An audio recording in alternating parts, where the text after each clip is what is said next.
নমস্কার, fan fiction ওয়ার্ল্ডের সকল শ্রোতা বন্ধুদের স্বাগত জানাই। আজকে আপনাদের কাছে চলে এলাম একটা নতুন সিরিজ নিয়ে, সাধু মামা সিরিজ। এই সাধু মামা হলেন গিয়ে একজন আধার বিলাসী মানুষ। ওনার প্রথম গল্প তন্ত্র তমসা আজ আপনাদেরকে শোনাব। গল্পটি লিখেছেন লেখক রুবায়েত আমিন। আজকের গল্পের সূত্র ধরে আমি অভিষেক। বিভিন্ন চরিত্রে রয়েছেন সৌভিক, তমাল, অভিষেক এবং দেবাজীব সরকার।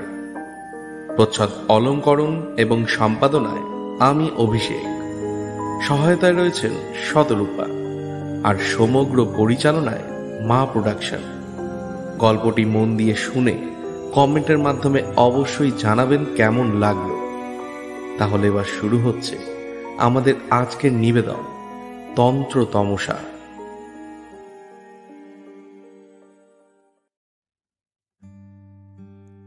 আমার সাধু মামার কথা তো বলেছি আগে একদিন। সেই আমার দূর সম্পর্কের মামা। তো সেদিন আমার আপন মামার বাড়িতে অনেক লোক। মামাতো বোনের বিয়ে, প্রায় ডজন দেড়েক লোক নিয়ে বরপক্ষ এসে জুটেছে। বাকিরা পরের দিন মূল অনুষ্ঠানের সময় আসবে। আর বিয়ে উপলক্ষে একত্র হওয়া আমরা সব আত্মীয় গোষ্ঠী তো আছি। অগত্যা কিছু মানুষকে আশেপাশের প্রতিবেশী বা নিকট আত্মীয়দের বাড়িতে রাত কাটানোর বন্দোবস্ত করতে হলো। আমি ইচ্ছে করি সাধু মামার বাড়িটা বেছে নিলাম রাতে থাকবার জন্য। কারণটা অন্য কিছুই নয়, সাধু মামার নানান অভিজ্ঞতার ঝুলি থেকে কিছু গল্প শোনার জন্য। তখনও গ্রাম বাংলার বিদ্যুতের আধিপত্য তৈরি হয়নি।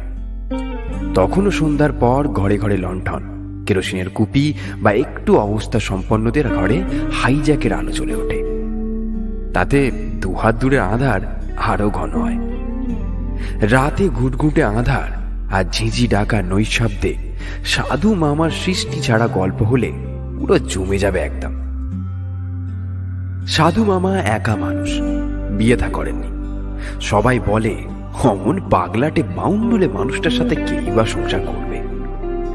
অবশ্য তা বলে যে আত্মীয়রা তার বিয়ে দেওয়ার চেষ্টা করেনি তা নয়, বরং সেই বেশিরভাগ সম্বন্ধ রিজেক্ট করে দিত। আমি একবার জিজ্ঞেস করেছিলাম এই বিষয়ে, আচ্ছা তুমি বিয়ে শাদী করলে না কেন? সকল প্রশ্নের জবাবে মুখর মামা আমার এই প্রশ্নের জবাবে চুপ হয়ে গিয়েছিলেন। শুধু বলেছিলেন, বড় হ, একদিন তুই নিজেই বুঝবি। আমি আর সেই প্রসঙ্গ তুলিনি কোনোদিন, কিন্তু বুঝেছি এক সময় আসলে মামা তার মতো মানুষকে বোঝার মতো কোনো নারীর দেখা আজ পর্যন্ত পায়নি। আমার এমন সূক্ষ্ম দার্শনিক মননের মামাকে বুঝে ওঠার মতো গভীর কোনো নারীর দেখা আমি নিজেও পাইনি আসলে।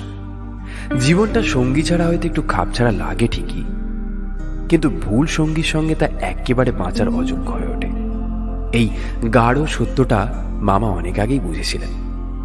তাই ওই একরত্তি জীবন নিয়ে কোনো রকমের রিস্ক নেননি। সন্ধ্যার পরে সাধু মামার বাড়ির দিকে হেঁটে যাবার সময় এসবই ভাবছিলাম। তারপর গিয়ে উপস্থিত হলাম সাধু মামার বাড়ি।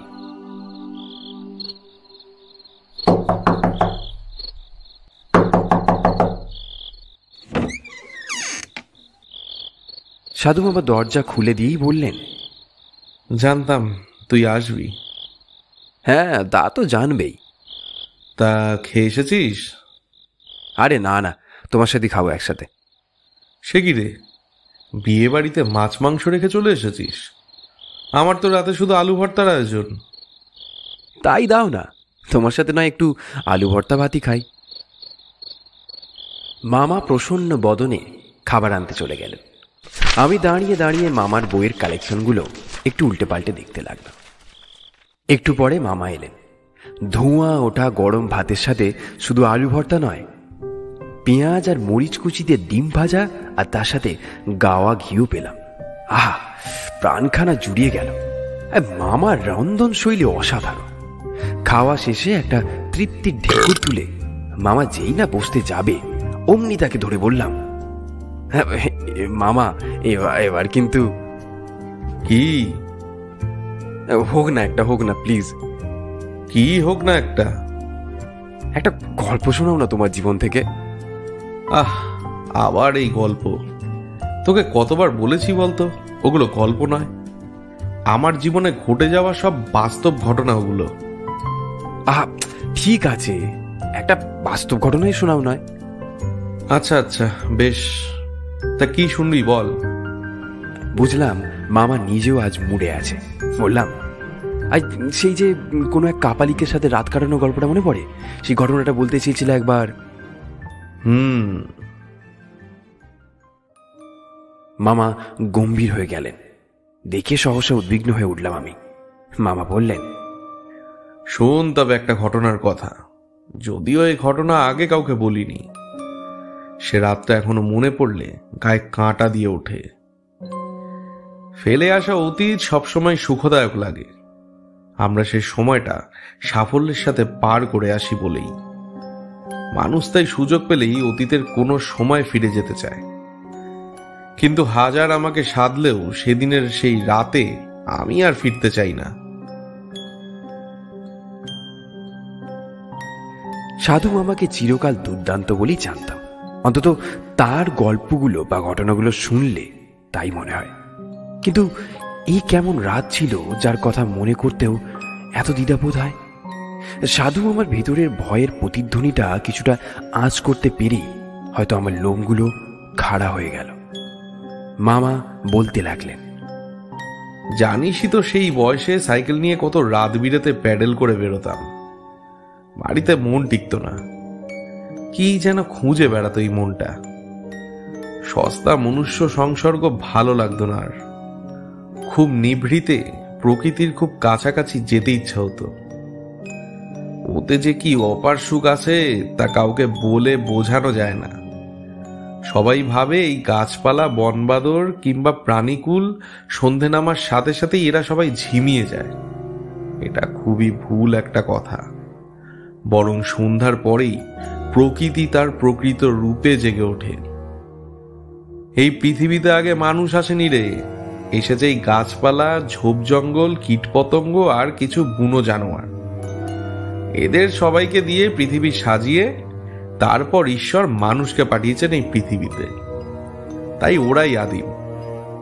যখন মানুষ সারাদিনের দৌড়ঝাঁপের পরে নেতিয়ে যায়, ঘরে ঘরে বাতিগুলো নিভে যায়, বনে বাদারে চরাচর জুড়ে যখন আর কেউ চড়ে না, তখন প্রকৃতিও তার সেই আদিম রূপে ফিরে যায়। কান পাতলে তখন শোনা যায় গাছের পাতায় পাতায় চাপা আক্রোশ, ডালে ডালে ঘর্ষণে দাঁতে দাঁত পেশার মতো ক্রোধের ছটা। চারপাশ থেকে তীরের ফলার মতো ছুটে আসা অদৃশ্য ঝিঝিদের আওয়াজ গাঢ় থেকে গাঢ় হতে হতে যেন গিলে ফেলতে চাইবে তোকে।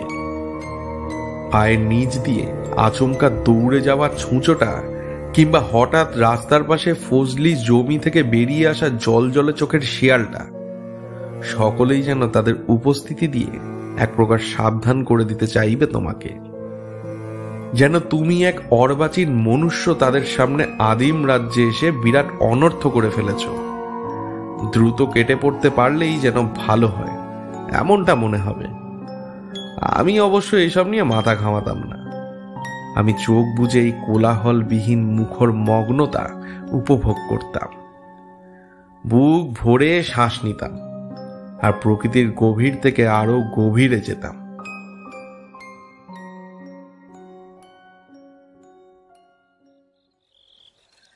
একদিন এভাবেই চলেছি সাইকেল নিয়ে, প্যাডেল করতে করতে কি যেন ভাবছিলাম।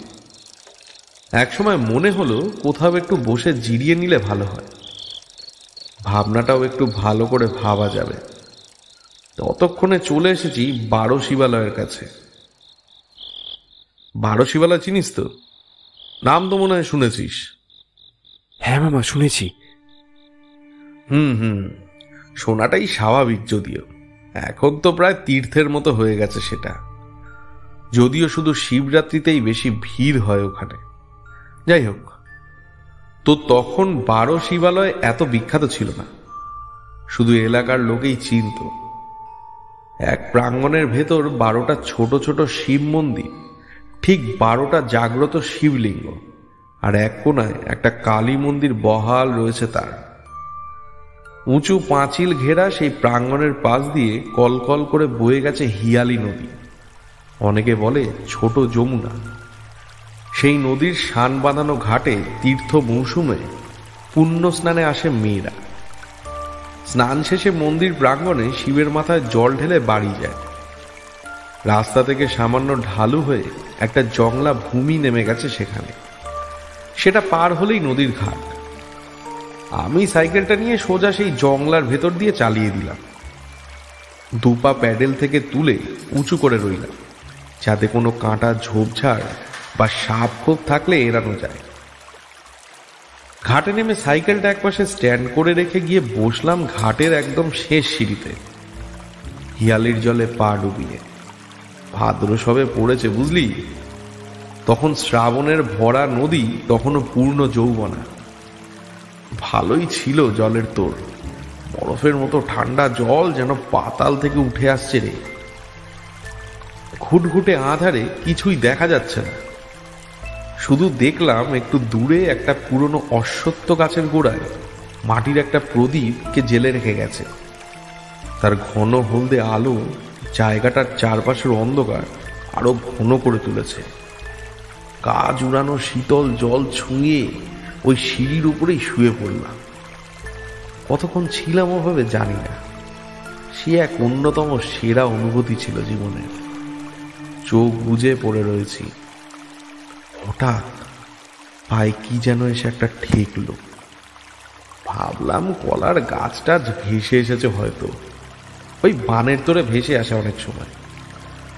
আলসেমি করে আর উঠলাম না, কিন্তু মনের ভিতর কেমন যেন একটা খচখচ করতে থাকলো।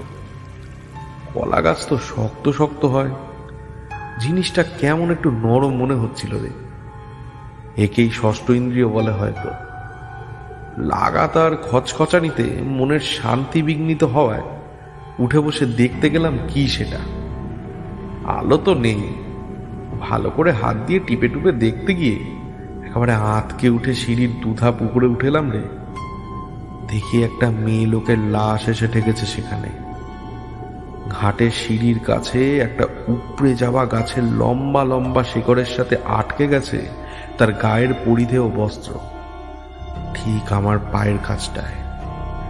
আমি সবে আতঙ্কটা যুক্তি দিয়ে প্রশমিত করছি যে নদীতে হয়তো লাশ ভেসে আসতেই পারে, হয়তো ডুবে মারা গেছে, বা নদীর কিনারের কোনো গ্রাম থেকে কেউ ভাসিয়ে দিয়েছে। যোগ্য সৎকার পায়নি মনে হয়, হতেই তো পারে। ঠিক তখনই দ্বিগুণ আতঙ্কে কেঁপে উঠে বিষয় খেয়ে গেলাম। আমার মাত্র 3 হাত দূরে ঝোপের ওপার থেকে কে একজন খনখনে গলায় বলে উঠল, ধর ওটাকে, ধর ওকে যেতে দিস নে, ওটা ধর। এত কাছে ঝোপের ভিতর কেউ যে ঘাপটি মেরে আছে তা কল্পনাও করিনি। আসলে আমি ছাড়া যে এত রাতেই পরিবেশে আর কোনো মানুষ পাগলামি করতে আসতে পারে তা আমার বিশ্বাসই হচ্ছিল না রে। তাই হয়তো ভয়টা একটু বেশি পেয়ে গেছিলাম। ওখানে একটা সাপ বা বনবিড়াল বেরোলেও হতো, কিন্তু আজ তো একটা মানুষ, আর এদিকে পায়ের কাছে কোনো এক বেচারির লাশ। ভাবতে পারছিস আমার অবস্থাটা? রাত্রির অভিযাত্রায় অনেক কিছুর জন্যই প্রস্তুত থাকি, কিন্তু হুট করে এতটা চমকের জন্য মোটেও প্রস্তুত ছিলাম না আমি। আসলে সেই রাতে প্রকৃতির অন্য আরেক রূপ দেখার সুযোগ হয়েছিল আমার। প্রকৃতি না মানুষ, কে বেশি ভয়ানক, সেই প্রশ্নের উত্তরটা বুঝে উঠতেই আমার অনেক দিন লেগে গিয়েছিল রে। আমার মতো ভবঘুরে কিছু নেশাখোর আর চোর ছ্যাঁচোর ছাড়াও যে আরও এক প্রজাতির মানুষ এমন রাতগুলোর অন্ধকারে ঘাপটি মেরে থাকে তা সেদিন জানলাম রে বাবা। অন্ধকারের ভেতর সেই লোকটার চেহারা যেন আরো ঘন ঘোর অন্ধকার ছিল। সাদা সাদা দাঁতগুলো বের করে সে বলল, ধর ধর, যেতে দিস নে, ধর। আমি কিছু না বুঝেই যন্ত্রচালিতের মতো লাশটা ধরতে গেলাম। হয়তো ভেবেছিলাম ওটাকে পাড়ে তুলে সদ্গতি করতে চাইও। সেও হাত লাগালো। জল বেয়ে ফুলে ওঠা লাশটা টেনে টুনে পাড়ে তুলতে চান বেরিয়ে গেল। এর ফাঁকে খেয়াল করলাম লোকটার মুখ ভর্তি লম্বা লম্বা কালো দাড়ি আর মাথায় কয়েকটা বিন্নি করা চটা। দেখে মনে হলো কোনো সন্ন্যাসী। লাশটা তুলেই শুধু সে থামলো না রে, আমাকে দিয়ে হাত লাগিয়ে কিছু দূরে সেই অশ্বত্থ গাছের নিচে নিয়ে গেল। দ্বীপটা তখনও জ্বলছে। লাশটা নামিয়ে রেখেই সে তার সঙ্গের ঝোলা থেকে কি সব যেন বের করতে লাগলো। কিছু সাদা আর লাল গুঁড়ো লাশের চারপাশ দিয়ে ছিটিয়ে লাশটাকে প্রথমে সে ঘিরে দিল। তারপর বের করলো একটা আস্ত মানুষের মাথার খুলি। সেটার আবার চোয়ালের দিকটা নেই। একটা লম্বা লাল রঙের বোতল বের করলো। তারপর ওটার ভেতর সাদা রঙের একটা দুর্গন্ধযুক্ত তরল ছিল। সেই তরলটা সে ছিটিয়ে দিতে লাগলো লাশের গায়ে আর ওই জায়গাটার চারিদিকে। তারপর বাকি অংশটা সেই মাথার খুলির মধ্যে ঢেলে রাখলো। আমি ব্যাপার স্যাপার দেখে জিজ্ঞেস করলাম, আপনি কি কাপালি? শুনে রক্তাক্ত চোখে আমার দিকে তাকিয়ে খ্যানখ্যানে গলায় বলল, তোর কাজ শেষ, তুই এখন যেতে পারিস। আমি কিঞ্চিত বিরক্ত হয়ে বললাম, কাজ শেষ মানে? কি কাজ শেষ?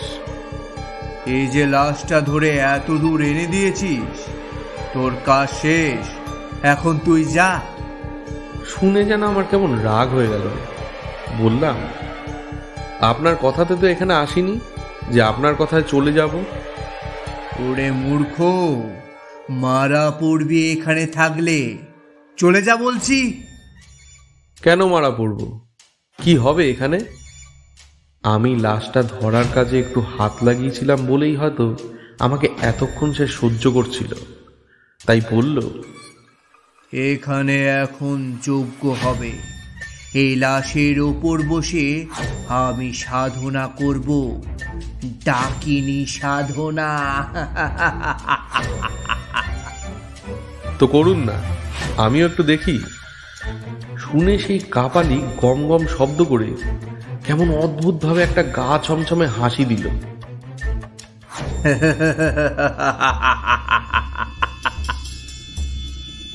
হঠাৎ হাসি থামিয়ে কাপালিক আমার জামাটা মুঠো করে ধরে টেনে কাছে নিয়ে বলতে লাগলো, শোন, ডাকিনী সাধনা অত সহজ নয়।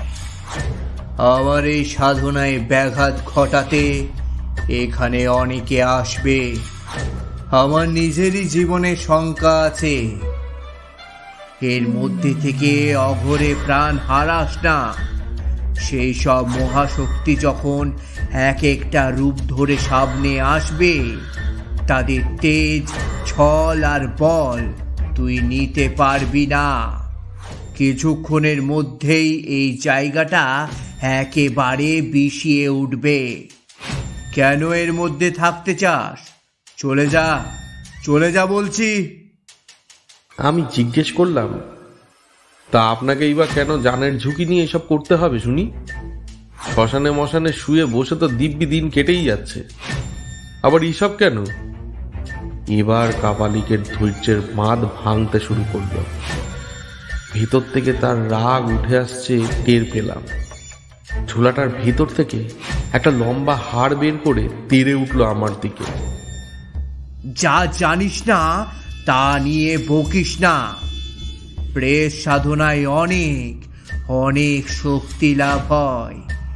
একটা আস্ত ডাকিনীকে যদি বশ করা যায়, তাকে দিয়ে হেন কোনো কাজ নেই যা করানো যায় না। আমরা হলাম কাপালি।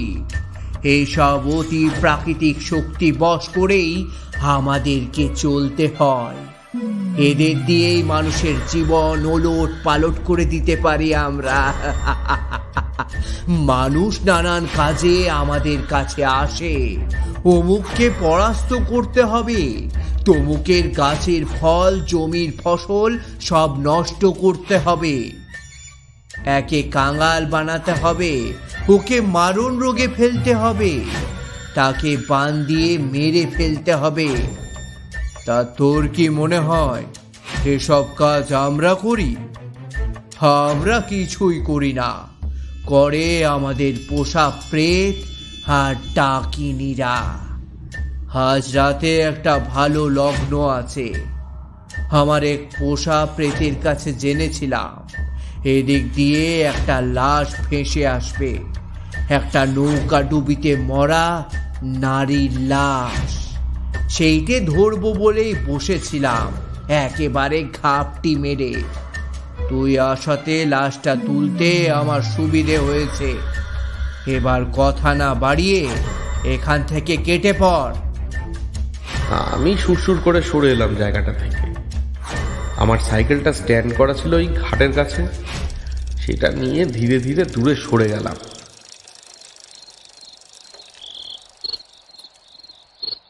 ঘটনা তাহলে এইটুকুই? তাই নিয়ে এত সাসপেন্স? বলে আমি কিঞ্চিত কটাক্ষ করলাম। সাধু মামা কোনো প্রতিক্রিয়া দেখালেন না, শুধু গম্ভীর গলায় বললেন, তোর তাই মনে হয়?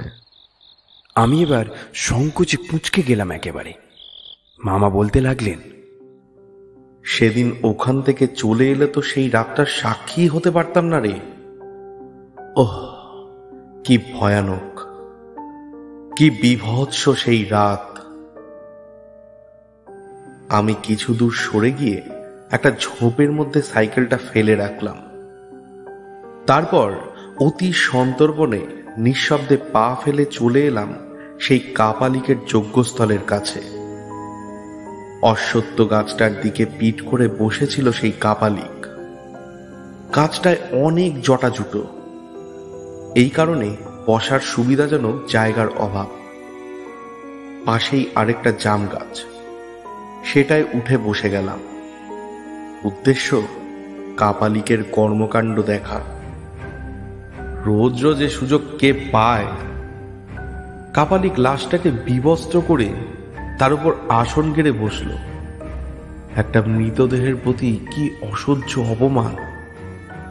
এরপর একটা সরু গাছের ডাল দিয়ে মাটির উপর কিছু আঁকিবুকি নকশা কাটল। তাতে সাদা আর লাল গুঁড়ো গুঁড়ো কিছু ঢেলে দিয়ে মেটে নকশাটাকে রঙিন বানালো। তারপর সেই মাথার খুলিটায় একটু মদ ঢেলে ঢক ঢক করে গিলে ফেললো সেই মদটা। সামনে কিছু শুকনো ডালপালা জড়ো করে সে আগুন জ্বালিয়ে দিয়েছে এরই মধ্যে। সেই আগুনে দাউ দাউ করে জ্বলে উঠে আশেপাশের অন্ধকার আরো গাঢ় করে তুলল। আমি মনোযোগ দিয়ে সবটাই দেখছি ওপর থেকে। এক মনে চোখ বুজে কি কি যেন বিড়বিড় করে আওড়াচ্ছিল সে। ক্রিং হিং ভস্ম কশু শৈতনি আহন্নায় রক্তং পিপাসনং আহন্নায় ক্রিং ক্রিং ফট। সেই গম্ভীর টানা টানা উচ্চারণ শুনে কেমন গা ছমছম করে উঠল। মনে হতে লাগলো যেন আশেপাশের অন্ধকারে আরো অনেক শ্রোতা লুকিয়ে আছে। কতক্ষণ চলল সে মন্ত্রোচ্চারণ তা ঠিক করে বলতে পারবো না।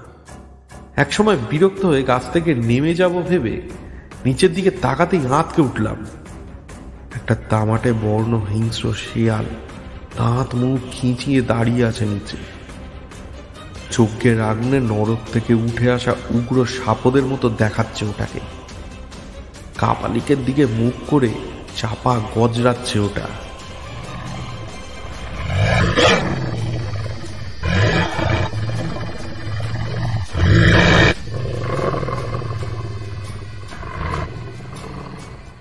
একটা উৎকট পোড়া গন্ধ নাকে এসে লাগলো।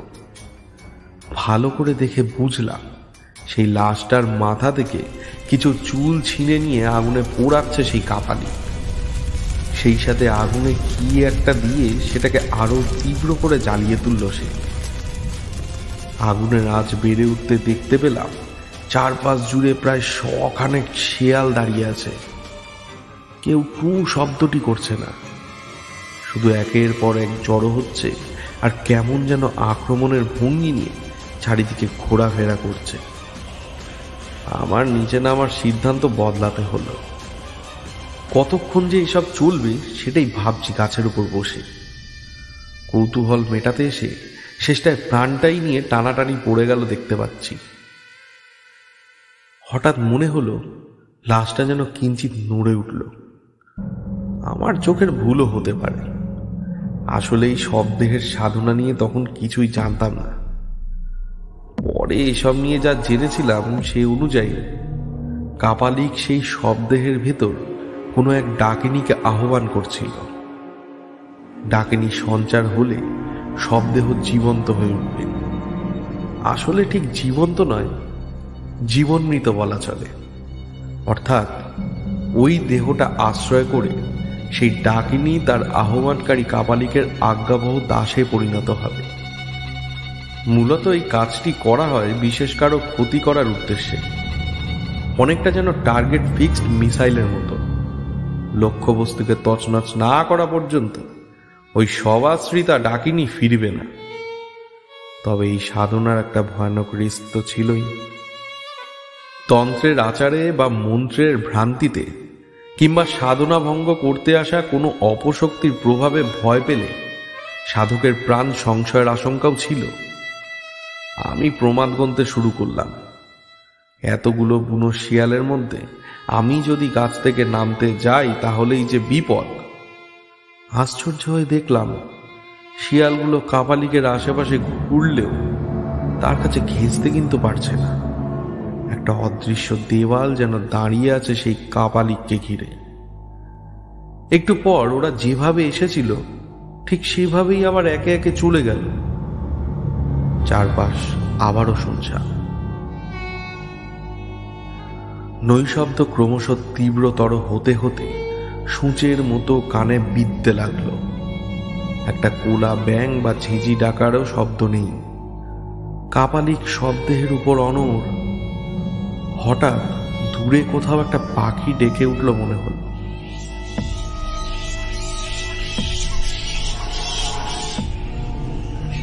ধীরে ধীরে ডাকটা কাছে আসতে থাকলো। একসময় মনে হলো খুব কাছে। আচমকা একটা বড়সড় বাদুড় কাপালিকের মাথার উপর দিয়ে আমার ঠিক সামনের বড় মোটা ডালটার গায়ে এসে ধাক্কা খেয়ে উড়িয়ে পড়ে গেল নিচে, একেবারে কাপালিকের পাশটায়। আকস্মিকতায় চমকে উঠলেও সামলে নিলাম নিজেকে। তবে ব্যাপারটা মোটেও ভালো ঠেকল না। বাদুড়রা অন্ধকারেই প্রতিধ্বনি ব্যবহার করে সামনের বস্তুর অবস্থান বুঝে যায়।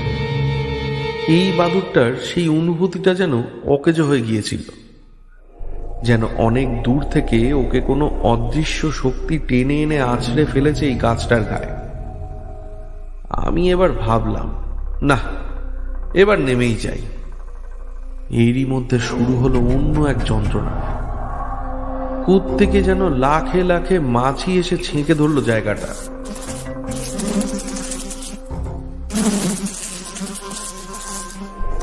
রাতের বেলা মাছি কখনো উঠতে দেখিনি আমি।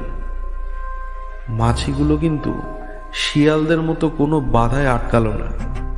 তারা কাপালিকের সারা শরীর দখল করে নিল।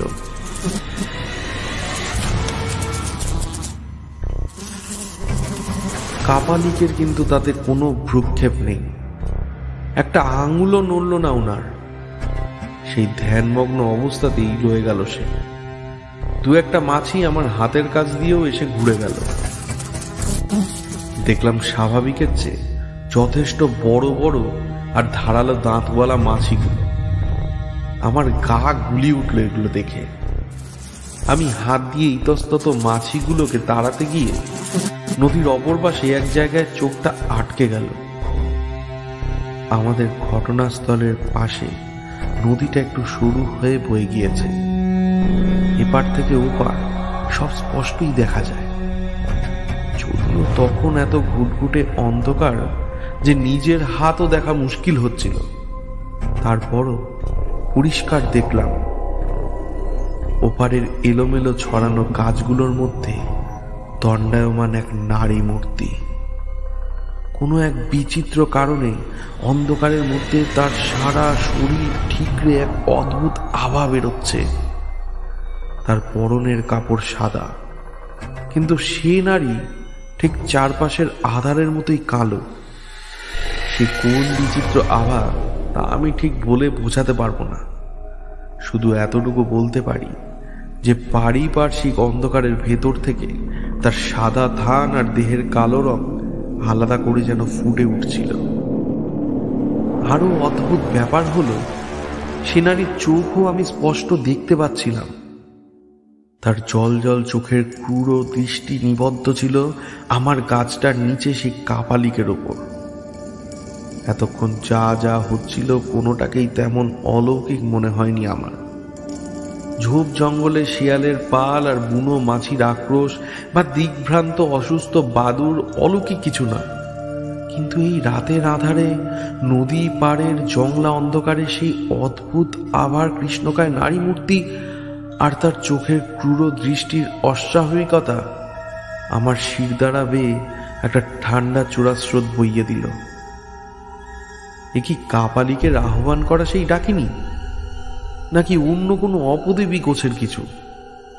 ও কি কাপালিকের ধ্যানভঙ্গ করতে এসেছে, নাকি নাকি আসলে আচ্ছা আচ্ছা ওর দৃষ্টি কি আসলে কাপালিকের দিকে, নাকি আসলে আমার দিকে?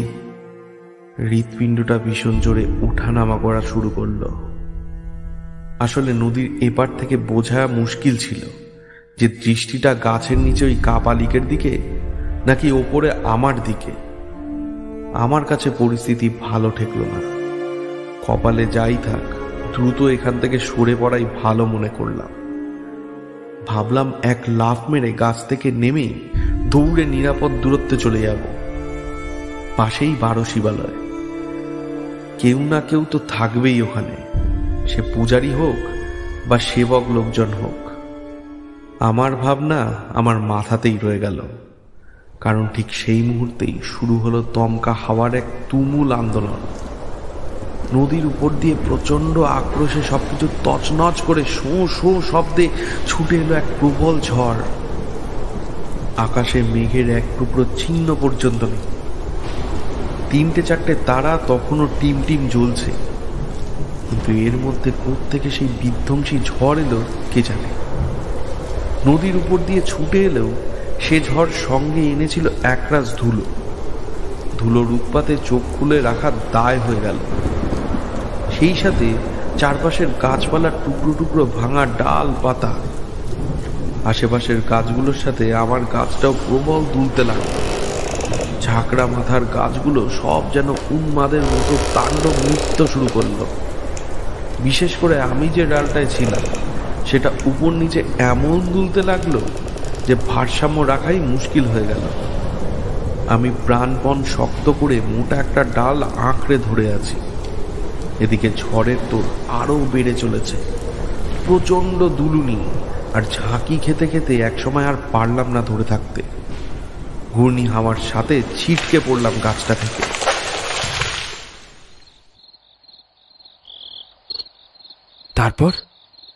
তারপর রাত কিভাবে পার হয়েছে কিছুই মনে ছিল না রে। যখন জ্ঞান ফিরল তখন দেখলাম 12 শিবালয় প্রাঙ্গণের ভেতর একটা মাটির বারান্দায় আমি শুয়ে আছি। মাথায় প্রচন্ড ব্যথা অনুভব করলাম। কপালে তিলক কাটা এক প্রৌঢ় পূজারী পাশে হামানদিস্তায় কিছু বাড়ছিল ঠুকঠুক করে। আমাকে জাগতে দেখে বলল, আস্তে আস্তে বাবা, নড়ো না বেশি, তোমার শরীর এখনো অনেক দুর্বল।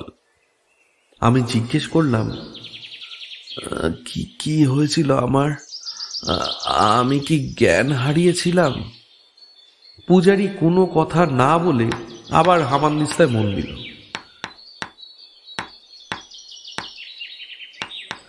বাইরে অনেক লোকের কথা শোনা যাচ্ছিল। আমি ধীরে ধীরে উঠে শিবালয়ের বাইরে গেলাম। দেখি সেই নদীর পাড়টায় কিছু মানুষের জটলা। ভিড় ঠেলে এগিয়ে যেতে আতঙ্কে সারা শরীর কাঁটা দিয়ে উঠল। কাল রাতের সেই কাপালিক, তার দেহটা বিকৃতভাবে দুমড়ে মুচড়ে পড়ে আছে, যেন কেউ প্রবল আক্রোশে তার মাথাটাকে ধরের উপর থেকে 360 ডিগ্রি ঘুরিয়ে দিয়ে ফেলে দিয়েছে। তীব্র যন্ত্রণার ছাপ তার চোখে মুখে স্পষ্ট। আমি একে ওকে জিজ্ঞেস করলাম, এর কি হয়েছে? এক বয়োবৃদ্ধ লোক জানালো, এ কাপালিক সাধনা করতে গিয়ে কোনো ভুল করেছে, কোনো কারণে এর আচার কর্মে ব্যাঘাত ঘটেছে বলে এর আহুত অপদেবী একে শাস্তি দিয়েছে। অপদেবীদের ক্রোধ অনেক হয় কিনা, আর তাদের তো অনর্থ করার জন্য শুধু একটু বাহানাই প্রয়োজন। আমার চোখে তখন আগের রাতে নদীর ওপারে দেখা সেই নারী মূর্তিটাই ভাসছে। ভিড় থেকে একটু আলাদা হতেই আমি সেই বৃদ্ধকে ধরে বসলাম। বললাম, আচ্ছা, আচারে কি ধরনের ভুলের কারণে এমন হতে পারে? বৃদ্ধ লোকটি বললেন, এই যেমন ধরো ভুল মন্ত্র পাঠ করা, আচার ক্রিয়ার ধারাবাহিকতা ভঙ্গ করা, বাহ্যিক শক্তির প্রভাবে ভয় পেয়ে মন্ত্রপাঠ বা আচার কর্ম থামিয়ে দেওয়া, অথবা আচার স্থলের গণ্ডির মধ্যে দ্বিতীয় ব্যক্তির উপস্থিতি। শেষের কথাটা কিঞ্চিত ভাবিয়ে তুলল আমায়। আমার দেখায় যতটুকু বুঝেছিলাম, কাপালিক তো সব ঠিকঠাকই চালিয়ে যাচ্ছিল, কিন্তু ওই গণ্ডির মধ্যে আমার উপস্থিতি সে জানত না। তবে কি আমার কৌতূহলের কারণেই সে তার সাধনা সমেত মাঠে মারা গেল? আবার কে জানে, তার মন্ত্রপাঠে ভুলও থাকতে পারে। আমাকে চিন্তিত দেখে বৃদ্ধ লোকটি বললেন, কি ভাবছ? অত দুঃখ পেও না, যা হয় ভালোর জন্যই হয়। হয়তো এই কাপালিক এমন কোনো সাধনা করছিল যাতে শেষটায় কারো অনিষ্টই হতো। এসব সাধনা তো ভালো নয়। সৎ উদ্দেশ্য নিয়ে কি আর কেউ ডাকিনীকে আহ্বান করে? আমি একটু বিস্মিত হলাম। বললাম, আচ্ছা, ও যে ডাকিনীরই সাধনা করছিল, তা আপনি কি করে বুঝলেন? এসব নিয়ে অল্প বিস্তর আমার পড়াশুনো আছে। যজ্ঞস্থলের সবকিছু তছনছ হয়ে গেছে, তবে ওই নকশাটা কিন্তু রয়ে গেছে। আমি খেয়াল করে দেখলাম, হ্যাঁ, সেই লাল সাদা গুঁড়োগুলো তো নেই, কিন্তু মাটির উপর নকশার সেই দাগগুলো স্পষ্ট কাটা আছে এখনো। আমি বুড়োকে জিজ্ঞেস করলাম, আচ্ছা, এত কিছু যখন জানেন, তখন নিশ্চয়ই এটাও জানবেন যে সাধনার আরো একটা অনুষঙ্গ এখন ঘটনাস্থলে নেই। মৃত নারী দেহটার কথা বলছো? সেটাই ভাবছিলাম আমিও। ওটা এখানে নেই, তার দুটো অর্থ হতে পারে। এক, হয় কোনো শেয়াল কুকুরে টেনে নিয়ে গেছে, যার সম্ভাবনা ক্ষীণ। এমন দুর্যোগ ঘটে যাওয়া জায়গায় সহসা কোনো প্রাণী শুধু খাদ্যের জন্য আসতে সাহস করবে না। আবার যদি তা করেও, তাহলে কাপালিকের দেহটাই বা রেখে যাবে কেন? বুনো কুকুর আর শেয়ালরা তো দল ধরেই খাদ্য সন্ধান করে। আর দুই, হয়তো সেই ডাকিনী প্রবেশ করে ফেলেছে সেই নারীর মৃতদেহে। হয়তো ওই দেহ আশ্রয় করেই সে সেই কাপালিককে হত্যা করেছে। হয়তো ওই ডাকিনী এখন নির্দেশনাহীন, প্রভুহীন সেই ডাকিনী একটা জীবন্ত লাশ হয়ে, একটা মারণ যন্ত্র হয়ে বনে বাজারে কিংবা এই লোকালয়ের আশেপাশেই কোথাও ঘুরে বেড়াচ্ছে। তার প্রতিহিংসার শিকার কে হবে বা কার উপর তার কোপ পড়বে, সেটা বলা মুশকিল। বাবা, তুমি রাত বিরাতে ঘুরে বেড়াও, একদম সাবধান।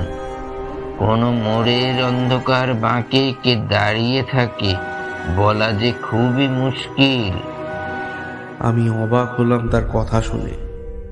আমার মনোভাব বুঝতে পেরে সেই বৃদ্ধ লোকটি আবার বললেন, আমি এই মন্দিরেরই পুরোহিত।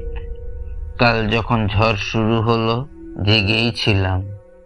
বাইরে মরাত করে কিছু আওয়াজ আর একটা আর্তচিৎকার শুনে বের হয়ে দেখি একটা বড় গাছের ভাঙা ডালের সাথে তুমি পড়ে আছো শিবালয়ের পূব দিকটায়। আমিই তুলে নিয়ে গেছিলাম তোমায়। পরে সকালে তোমার সাইকেলটাও পেয়েছি কচুর ঝোপের ভেতরে। এমন ভয়ানক এক রাত পার করে যে বেঁচে আছো সেই তো অনেক। তাই বলছি, অন্ধকারে কোথায় কি লুকিয়ে রয়েছে সব সময় তো জানা যায় না, বলা মুশকিল। আমি এবার বললাম, অন্ধকার হলে তো নিজের ছায়াটাও আর সঙ্গে থাকে না। এমন মনুষ্য জীবন নিয়ে এত সাবধানী হয়ে চলাও তো মুশকিল। বৃদ্ধ কিছু বলল না, শুধু হাসলো একবার, কাঁধে হাত রেখে বললেন, খেয়াল রেখো নিজের। তারপর চলে গেল 12 শিবালয়ের পেছনের পথটা ধরে। আমি সাইকেলটা নিয়ে আবারও পথে বেরিয়ে পড়লাম, নতুন এক রাতের পানে, নতুন শিহরণের সন্ধানে, অতি লৌকিকতার চোখ ধাঁধানো আলোর ওপারে অলৌকিক আধারের টানে। তারপর অনেকবার গিয়েছি অন্ধকার ওই পথ দিয়ে, প্রতিবারই গা ছমছম করে উঠেছে। না জানি কোন অদৃশ্য মাগ থেকে সেই পাতাল থেকে উঠে আসা ক্রুদ্ধ ডাকিনীর চোখ রাখছে। সেই বৃদ্ধের কথায় ভয়টা মনে পেয়েই বসেছিল। বিশেষ করে আমার শুধুই মনে হতো যে সেই রাতে নদীর ওপার থেকে ডাকিনীটার ক্রুদ্ধ নজর গাছের নিচে কাপালিকের উপর নয়, বরং আমার উটকো উপস্থিতির উপরেই ছিল। সেই ক্রোধেরই বলি হয়েছিল সেই কাপালিক। কিন্তু এ সবই শুধু মনে মনে ধরে নেওয়া ব্যাপার ছিল, কোনোটাই নিশ্চিত ছিল না। তাই অনেকটা ভয়কে জয় করার জন্যেই যেন বারবার যেতাম ওই রাস্তায়। কতবার পথের বাঁক ঘুরতে গিয়ে হলদে চাঁদের অতিপ্রাকৃত আলোয় কোনো গাছের কদাকার ছায়া দেখে আঁতকে উঠেছি, ভেবেছি এই বুঝি ওই।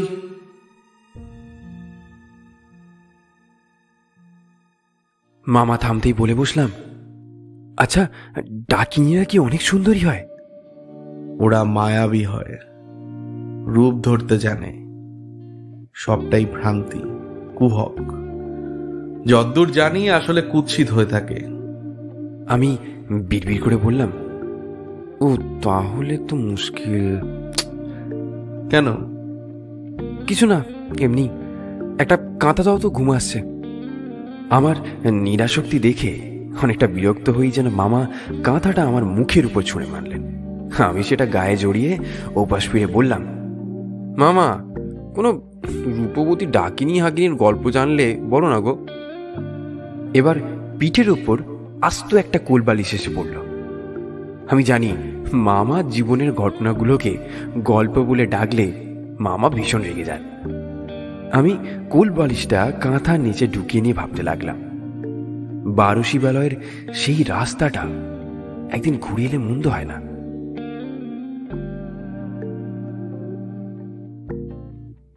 এতক্ষণ আপনারা শুনছিলেন তন্ত্র তমসা। কমেন্টের মাধ্যমে অবশ্যই জানাবেন গল্পটি আপনাদের কেমন লেগেছে।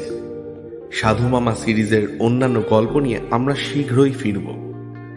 গল্পটি ভালো লাগলে শেয়ার করবেন এবং আমাদের পরবর্তী গল্পগুলি শুনতে অবশ্যই আমাদের চ্যানেলটি সাবস্ক্রাইব করবেন। শুভরাত্রি, সকলেই ভালো থাকুন।